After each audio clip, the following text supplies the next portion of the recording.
Ya? Po, Yay. Oh, sino yun? si Sir Michael. O, ano sabi?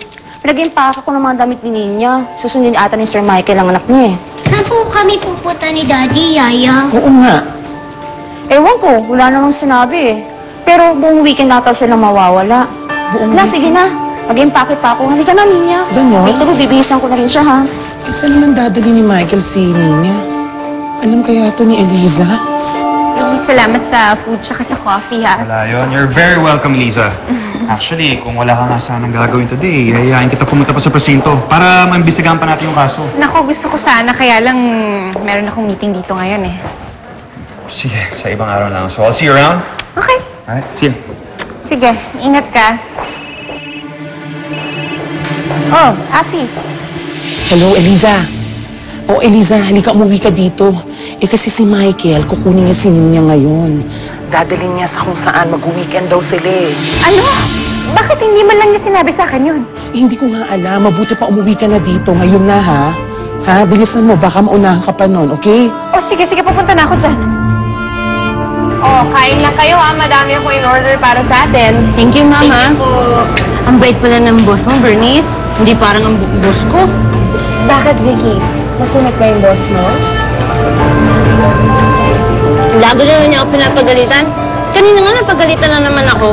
Hindi ko rin napakopya kasi mga paperwork niya, mga reports niya para sa meeting. Wala naman siya talagang pinili na ikopya ko yun. Anong reports yan? Mga plans niya for the company. What plans? Eh kasi, nagkakaproblema po sa kaning factory. Yung biggest supplier natin nag-back out. So, ang nasa report lang po ni Miss Elisa is, instead na hanap tayo ng iba pang supplier and magkaroon ng same problem, why don't we just deal directly sa mga fishermen? And to also cut costs po daw is, gumawa tayo ng sarili nating tuna brand. Interesting.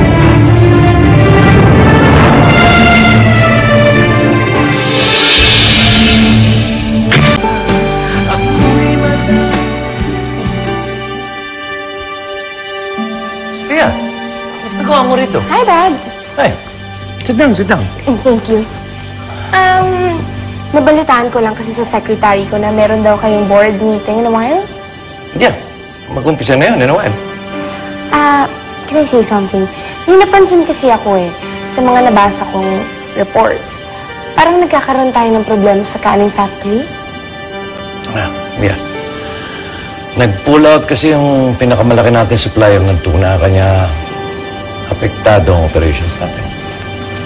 Dad, can I make a suggestion? Sure.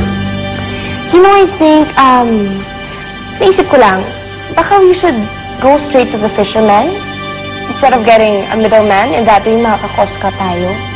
And I also think na dapat magkaroon na lang tayo ng sarili nating tuna brand. You know, the machinery is just there, and the product is already there. So, instead of looking for a new supplier, bakit hindi na lang tayo ang gumawa ng sarili natin? Pwede naman natin i-market ang sarili nating brand. You know, we have the people and the capacity to do it. Actually, sa tingin ko, advantage pa yun sa atin because we can sell it at a cheaper price since tayo naman mismo ang gumagawa nun. What do you think? You know what? I think it's a fantastic idea. Not bad for your first day on the job. Kaya mo, I'll discuss it with the board later pagka nag-meeting kami. Thank you. Thank you.